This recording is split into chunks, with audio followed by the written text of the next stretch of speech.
بسم الله الرحمن الرحيم.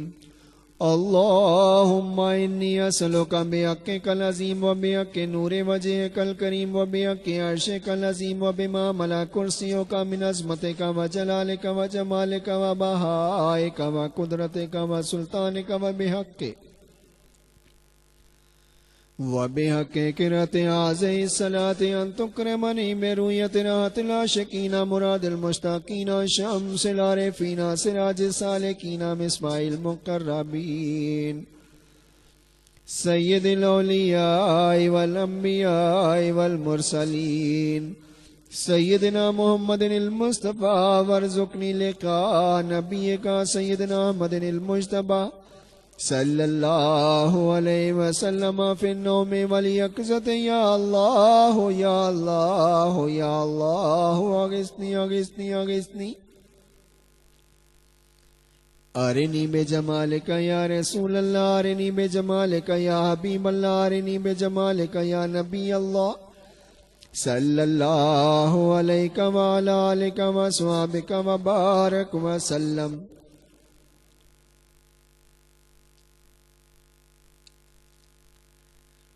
یہ دعائے کریمی تھی. 1 منٹ لگتا ہے، گھنٹوں بیٹھ کر ہم فضول گفتگو کرتے رہتے ہیں. کوشش کریں کہ اپنے وقت کو کیش کریں، ضائع نہ کریں وقت کو. کیش یہ ہے کہ جب آپ سبحان اللہ سبحان اللہ سبحان اللہ کہتے رہیں گے دل ہی دل میں، اللہ خوش ہوتے رہیں گے، یہی وقت کو کیش کرنا ہے. تو جب آپ وقت کو کیش کریں گے تبھی عیش ہوگی. وہ لمحے جو بغیر ذکر کے گزریں گے وہی تو ضائع ہو رہے ہیں، وہی تو کرنسی ہے جو آپ خود ضائع کر رہے ہیں. زندگی تو ایک کرنسی ہے، سمجھ. اس کو کسی نے کارآمد بنا لیا، کسی نے اسے ضائع کر دیا. کچھ کھیل تماشے میں لگے ہوئے. تو میں سب کو دعوت دے رہا ہوں کہ آپ سب ہر وقت خود بھی بسم اللہ الرحمن الرحیم بسم اللہ الرحمن الرحیم بسم اللہ الرحمن الرحیم ہر وقت پڑھتے رہیں. لیٹے بیٹھے اٹھتے چلتے پھرتے ہر حال میں بسم اللہ الرحمن الرحیم بسم اللہ الرحمن الرحیم بسم اللہ الرحمن الرحیم. پہلے زمانے میں آپ دیکھتے تھے کہ ولیوں کی بے شمار تعداد منظر عام پر ہوتی تھی، اور یہ وہی وقت تھا جب بابا فرید گنج شکر رحمۃ اللہ علیہ، حضرت سخی سلطان باؤ رحمۃ اللہ علیہ، داتا صاحب، پیر مہر علی شاہ صاحب، بری امام سرکار، ان جیسی ہستیاں ایک ٹائم پر موجود تھیں. اور ان کی جو والدہ محترمائیں ہیں وہ یہ ذکر فکر کرتی تھی تو ان کے گھروں میں ولی پیدا ہوئے. خواتین سے درخواست ہے کہ وہ کثرت سے بسم اللہ الرحمن الرحیم پڑھیں. پھر انشاءاللہ یہ جو بچوں کے جو آج مسائل پیدا ہیں، اللہ سبحانہ و تعالیٰ اپنے خصوصی فضل و کرم سے اس طرح کے مسائل سے ہمیں بچا کے رکھے گا. اب 2 آیتیں ہم نے پڑھنی ہیں. 2 آیتیں بہت مختصر ہیں. اگر کوشش کر لیں یہ آیتیں یاد کر لیں، اور جب آپ وضو کریں تو 2 رکعت نماز نفل، اگر نفل نماز کا ٹائم ہو تو، اور دونوں رکعتوں میں پہلی رکعت میں پہلی آیت دوسری میں دوسری پڑھیں گے. پھر مجھے بتائیں کہ کیا فائدے ہوئے. 2 رکعت نماز تحیۃ الوضو، جب بھی وضو کریں اگر نماز نفل کا ٹائم ہو تو یہ 2 رکعت پڑھ لیں. اب جو نفلی نمازیں ہیں اس میں کس طرح پڑھا جائے، تو الحمد شریف یعنی سورۃ فاتحہ کے بعد 3 دفعہ کل شریف پڑھ لیں، قل هو اللہ احد. اس کا 3 دفعہ پڑھنے سے ایک قرآن پاک کے پڑھنے کا ثواب 1 رکعت میں مل جائے گا. دوسری رکعت میں جب سورۃ فاتحہ کے بعد پھر 3 دفعہ پڑھیں گے تو یہ 2 رکعت نماز نفل تو روز ہی پڑھ لیا کریں. ویسے تو جو اللہ سے محبت کرتے ہیں وہ تو چاہے ساری رات پڑھتے رہیں، لیکن اگر دنیا کے مسائل سے نکلنا چاہتے ہیں دنیا ایک دلدل ہے، اس کا نام دلدل ہے، اس میں بڑے بڑے رستم پھنس جاتے ہیں۔ اس دنیا سے نکلنا بچ کر ایمان کے ساتھ اور اللہ سے جا ملنا کام تو ہے نا، یہ بھی ایک۔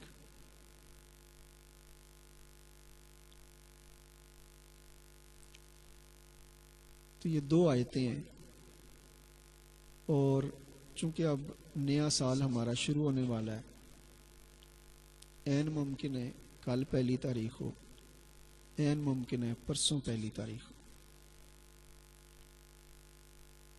بزرگ فرماتے ہیں کہ جو شخص 2 رکعت نماز نفل اس رات کو پڑھے گا چاند دیکھنے کے بعد، اسے پتہ نہیں کیا کیا خزانے ملیں گے۔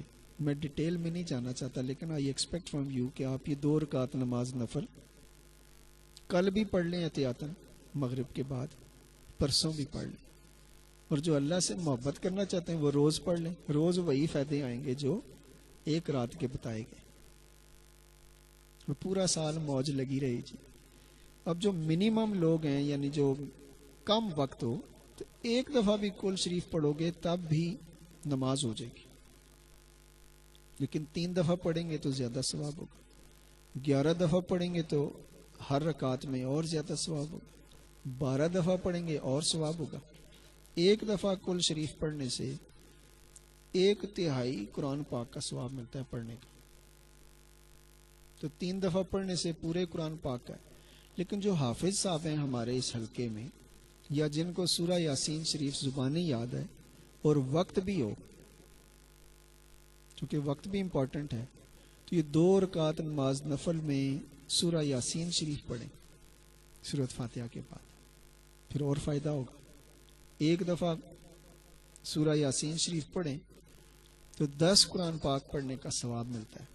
اور ثواب کو اگر ہم اس طرح سمجھنا چاہیں کہ ثواب ہوتا کیا چیز ہے، ساری دنیا یہ بتاتی ہے ثواب ہوگا، ثواب ہوگا، جنازے میں آؤ تو ثواب ہوگا، نیکی کرو تو ثواب، ثواب کدی تکیا تو ہے کوئی نہیں، ہوتا کیا ہے؟ تو ثواب سمجھ لیں یہ نوٹ ہیں، ڈالر ہیں، آتے کیسے ہیں؟ اللہ دیتا ہے، کہاں سے دیتا ہے کوئی پتہ نہیں لگتا۔ بعض اوقات تو بچے اتنے لائق نکل جاتے ہیں کہ وہ کروڑوں روپے کما کے اپنے والد کو دے رہتے ہیں، وہ ساری زندگی۔ کبھی اللہ صحت اتنی اچھی دے دیتا ہے کہ آپ اپنے قدموں پہ کھڑے رہتے ہیں، ورنہ آج کے حالات تو بہت اتنے اچھے نہیں رہنا۔ جو آپ کھا رہے ہو آپ کو کیا پتا کیا کھا رہے ہیں۔ تو اپنے آپ کو فٹ رکھنے کے لیے بھی ہمیں اللہ کی بارگاہ میں جھکتے رہنا ہے۔ اور اگر یہ والے جو 2 آیتیں میں بتا رہا ہوں، یہ صرف تحیۃ الوضو کے لیے بتا رہا ہوں کہ جتنی بھی نفل پڑھنی ہو، جیسے آج دنیا میں ہمیں پیسہ بھی چاہیے تو گھر بھی چاہیے، کوٹھی بھی چاہیے، کاروبار بھی چاہیے، اور نوکری کرنی ہے تو اس میں عزت بھی چاہیے، سکون بھی چاہیے، تو 2 رکعت نماز نفل برائے حاجات، یہ نیت ہے، 2 رکعت نماز نفل برائے حاجات۔ اس کا بھی وہی طریقہ، بس کہ سورۃ فاتحہ کے بعد 3 دفعہ کل شریف پڑھیں۔ تو میں ابھی پڑھ کے بتاؤں گا کہ 1 دفعہ سورۃ فاتحہ پڑھنے میں، 3 دفعہ کل شریف پڑھنے میں 1 منٹ بھی نہیں لگتا۔ یہ 2 منٹ میں 2 رکعت نماز نفل پڑھی جا سکتی ہے، اللہ سے مانگا جا سکتا ہے۔ نیت کیا کرنی ہے؟ 2 رکعت نماز نفل برائے حاجات، اس میں اپنی حاجات بھی اور پوری دنیا کی، انسانیت کی حاجات آپ مانگ سکتے ہو اللہ سے، کہ یا اللہ میری ضرورتیں بھی پوری کر دے، جتنے دنیا میں انسان بستے ہیں سب کی حاجات پوری کر دے، وہ تو مالک ہے، پتہ نہیں کس کی نماز اسے پسند آ جائے۔ نیت ساری دنیا کی کریں کہ یا اللہ جتنی بھی آپ کی مخلوق ہے، سب کی جو ضرورتیں ہیں، جو حاجات ہیں، وہ اس 2 رکعت نماز نفل کے صدقے پوری کر دیں۔ پھر جب یہ 2 رکعت نماز نفل حاجات، آپ کی حاجتیں ہی ہوتی ہیں نا، انسان کی ضرورتیں ہوتی ہیں، پھر 2 رکعت نماز نفل برائے فضل و کرم، 2 رکعت نماز نفل برائے فضل و کرم، پوری دنیا کی مخلوق کے لیے، منہ میرا کعبہ شریف کی طرف، اللہ اکبر۔ اس میں بھی وہی سورۃ فاتحہ 3 دفعہ کل شریف، یہ منیمم رکھ لیں اپنا ٹارگٹ۔ اب چونکہ آپ کو یہ 4 رکعتیں بن گئیں، 4 منٹ لگ گئے، 2 رکعت اگر اور پڑھ لیں، 2 رکعت نماز نفل برائے شکرانہ کہ جو نعمتیں رحمتیں مالک کائنات آپ نے اب تک عطا فرمائیں قائم دائم ہے، اس کا شکر ہے۔ اللہ کا شکر بھی تو کرنا چاہیے نا، کہ اگر گلہ ہی میرا نہ کام کرے تو میں کیا گل کرا تو سمجھ۔ اس کا شکر ہے کہ اس کے فضل سے ہی چل رہا ہے سارا کچھ۔ یہ 6 رکعت تو یہ ہیں، یہ 2 رکعت نماز تحیت الوضو، اور ہماری کوشش یہ ہوتی ہے کہ جب ہم مسجد میں جائیں تو نیت کر لیں کہ ہم اعتکاف کی نیت سے اندر داخل ہو رہے ہیں، اور 2 رکعت نماز تحیت المسجد پڑھ لیں تاکہ مسجد کا بھی حق ادا ہو جائے۔ 2 طریقے سے حق ادا ہوتا ہے مسجد کا، یا تو آپ چندہ ڈالیں وہاں پہ 150 روپے، چونکہ آپ استعمال کر رہے ہو، کسی بھی ہوٹل میں جائیں بغیر پیسوں کے تو کوئی گھسنے نہیں دیتا نا، یہ تو اللہ کا گھر ہے، تو یا پھر 2 رکعت نماز تحیت المسجد پڑھ لیں تاکہ مسجد کا حق تو ہو، جس نے پیسے لگائے اس کو بھی فائدہ ہو، آپ کو بھی فائدہ ہو۔ پھر ابھی جو قربانی کی عید گزری ہے، اس میں بہت کم لوگوں نے قربانی دی ہے کیونکہ پیسے نہیں تھے، تو آج میں نے یہ طریقہ بتا دیا کہ آپ نماز 2 رکعت نماز نفل برائے حاجات، 2 رکعت نماز نفل برائے فضل و کرم، فضل و کرم اسی میں سب کچھ کور ہو جاتا۔ 2 رکعت نماز نفل شکرانہ کہ جو کچھ ہمیں دیا مالک کی قائم اور دائم رہے اور اپنی نعمتوں میں اضافہ فرماتے رہیں۔ 1-2 رکعت جیسے قربانی نہیں دے سکے جو دوست، وہ کیا کیا کریں جن کے پاس عید کے موقع پہ پیسے نہیں ہوتے؟ فرمایا گیا ہے کہ اگر آپ عید کی نماز پڑھ کے گھر آ کر صرف 2 رکعت نماز نفل پڑھیں گے تو آپ کو اتنا ثواب ملے گا جتنا آپ نے اونٹ کی قربانی دی۔ تو ضروری نہیں کہ ہمارے پاس دولت ہی ہوگی تو ہم کوئی مقام بنائیں گے، یہ تو اپنی محبت کے انداز ہیں، اور اللہ تو آپ پہ اپنی رحمتیں نچھاور کرنا چاہتا ہے۔ اس نے تو جیسے جھیری بھی ہوتی ہے اس میں سے بھی ہوا اللہ بھیج رہا ہوتا ہے، آتی ہے نا ہوا ٹھنڈی سی، کہیں سردیوں میں تو ہوا میں رحمت کے طور پہ بتا رہا ہوں کہ بڑے دروازے ہوں وہاں سے بھی رحمت ہوا نے آنا ہی آنا ہے، اور چھوٹا ہو گیا تب بھی آئے گا۔ تو ہمیں تو اللہ رستے بتا رہا ہے، اب یہ رستے سیکھنے، اس پہ عمل کرنا ہے، اور کل آپ پجاروں میں کوٹھیوں میں ہوں گے، مزے ہوں گے، آپ خوش ہوں گے تو میں خوش ہوں گا۔ اس علم کا، اس عمل کا، اس بیٹھنے کا اٹھنے کا کوئی تو فائدہ ہوگا نا، ورنہ لوگ آتے ہیں چلے جاتے ہیں اس دنیا سے، کوئی جانتا اور پہچانتا بھی نہیں۔ تو اب میں یہ 2 آیت بھی پڑھ دیتا ہوں۔ کوشش کریں کہ زیادہ سے زیادہ قرآن پاک کو یاد کریں اور ترجمے سے یاد کریں، تاکہ جو پڑھیں، جو بات کریں، جیسے ابھی ہم اردو میں بات کر رہے ہیں تو آپ کو سمجھ آ رہی ہے، اگر کوئی اور لینگویج یوز کریں گے سمجھ ہی نہیں آئے گی۔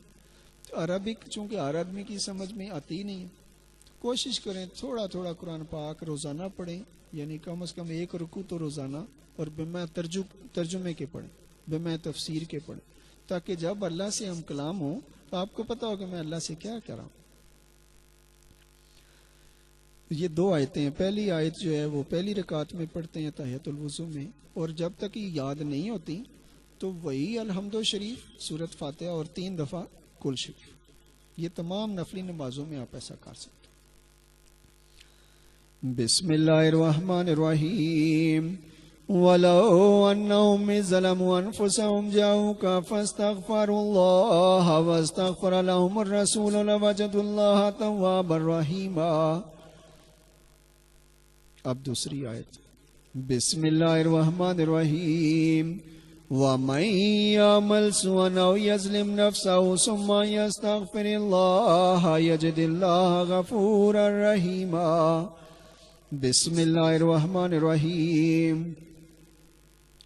اب آپ نے دیکھنا ہے کہ یہ جو الحمد شریف اور 3 دفعہ کل شریف ہے کتنے ٹائم لگتے ہیں، اور اگر یہ روزانہ آپ 1 دفعہ پڑھ کے اپنے وہ لاڈلے چہیتے ماں باپ، بہن بھائی، رشتہ دار، امتی حضور پاک صلی اللہ علیہ وسلم کے جو اس دنیا سے رخصت ہو گئے، اس کا ثواب ان کو بخش دیں، آپ کو کچھ تو خوشی ہوگی، کچھ تو ہم ان کے لیے کریں جو چلے گئے۔ یہ دنیا تو انسان بیزی مین جا رہا ہے آج کل، کوشش کریں 1 دفعہ ضرور۔ ابھی یہ غور کرنا ہے کہ کتنا ٹائم لگتا ہے۔ بسم اللہ الرحمن الرحیم۔ الحمد للہ رب العالمین الرحمن الرحیم مالک یوم الدین إياك نعبد وإياك نستعين اهدنا الصراط المستقيم صراط الذين أنعمت عليهم غير المغضوب عليهم ولا الضالين آمين. بسم الله الرحمن الرحيم. قل هو الله أحد الله الصمد لم يلد ولم يولد ولم يكن له كفوا أحد. بسم الله الرحمن الرحيم. قل هو الله أحد الله الصمد لم يلد ولم يولد ولم يكن له كفوا أحد. بسم الله الرحمن الرحيم. قل هو الله أحد الله الصمد لم يلد ولم يولد ولم يكن له كفوا أحد. یہ 1 منٹ سے زیادہ نہیں لگا ہوگا، اور 1 منٹ میں وہ جو ہستیاں اس دنیا سے چلی گئیں ان کی وہاں ترقی ہو سکتی، ان کے گھر میں چراغاں ہو سکتا ہے، جیسے ہمارے گھر میں چراغاں ہیں، یہ بلب ہے تو چراغ ہیں، یہ وہاں ان کی ترقی، ان پر رحمت، ان کے قبروں میں باغ و بہار ہوگا، اللہ کی رحمتیں ان پہ نچھاور ہوں گی. تو یہ سب میرے دوست کچھ اس طرح کی زندگی گزاریں کہ جب ہم واپس جائیں ہمیں شرمندگی نہ ہو. یہ نہ ہو کہ ہم نے کچھ کیا ہی نہیں وہاں جا کر دنیا میں، ہم صدیقی صاحب کے ساتھ رہے بھی، پھر بھی ہم لاکھ ساون برسا ہم رہے پیاسے کے پیاسے، ایسا نہ ہو. اب یہ خاص دعائیں ہیں، اگر آپ چاہیں گے تو اس کی فوٹو کاپی بھی مل سکتی ہے اس پیج کی. بسم اللہ الرحمن الرحیم. اللہم اجعل لی نورا واجعل فی قلبی نورا وفی بصری نورا وفی سمعی نورا وعن یمینی نورا وعن یساری نورا وفوقی نورا وتحتی نورا وامامی نورا وخلفی نورا واجعل لی نورا واجعل لی نورا واجعل فی لسانی نورا وفی لامی نورا وفی دمی نورا وفی شعری نورا وفی بشری نورا وفی نفسی نورا وعظم لی نورا اللہم آتنی نورا. اس دعا میں اللہ سے ہم عرض کر رہے ہیں کہ ہمیں نور و نور ہی کر دے، ہماری ہر چیز کو نور و نور کر دے. اللہ ہمارے دلوں کو اپنے نور سے منور فرمائے، اور ہمارے وجود کے اندر جتنی بھی نحوستیں، علائیں بلائیں، بیماریاں، سستیاں، غفلتیں، لاپرواہیاں، اللہ شہدائے کربلا کے صدقے وہ نکال دے. اور اب نیت یہ کر لیتے ہیں کہ یا اللہ ہم تمام امتیوں کی جانب سے آج آپ سے توبہ کرتے ہیں، جو غلطیاں گستاخیاں ہم نے کی ان سے معاف فرما دیجیے. بسم اللہ الرحمن الرحیم. استغفر اللہ ربی من کل ذنب واتوب الیہ استغفر اللہ ربی من کل ذنب واتوب الیہ استغفر اللہ ربی من کل ذنب واتوب الیہ. یہ جو توبہ ہوتی ہے نا، توبہ، اس پہ تھوڑا سا میں پوائنٹ بتا دوں آپ کو کہ یہ چھوڑنے کا نام ہوتا ہے، کہ جس بات سے آپ توبہ کر رہے ہیں اس کو چھوڑنا پڑتا ہے. یہ نہیں کہ ادھر یہ پڑھتے رہیں ادھر وہی پکڑتے رہیں اسی طرح چلتے رہیں، ایسا نہیں. پھر ایک دفعہ توبہ کر لی، توبہ کرنے کا جو لفظی معنی ہے سمجھنا ہے کہ اس کو چھوڑنا ہے آپ نے، یہ توبہ ہے. یہ صرف پڑھنے سے توبہ نہیں ہوگی کہ میں نے استغفر اللہ ربی من کل ذنب واتوب الیہ اللہ تعالیٰ سے عرض کر لیا، اللہ کہے گا چل چاند نکل جا، ایسا نہیں. ہمیں جو کرنا پڑے گا کہ جس کام کے بارے میں ہم توبہ کر رہے ہیں وہ ہمیں خود ہی چھوڑنی پڑے گی. اب چوتھا کلمہ ہے، اور اس کے جو فیوز و برکات ہیں علماء اکرام فرماتے ہیں کہ جب بازار جائیں تو یہ کلمہ چوتھا ایک دفعہ پڑھ لیں تو جو بازار کی شر شرارت ہے اس سے آپ محفوظ رہیں گے. اور صحابہ اکرام رضی اللہ تعالیٰ عنہم اجمعین بازار اکثر نہیں جایا کرتے تھے، یعنی شوق سے نہیں جاتے تھے. جیسے آج ہمیں شوق ہوتا ہے نا کہ کوئی کام نہ ہو تو چلو بازار ہی چلے جاتے ہیں،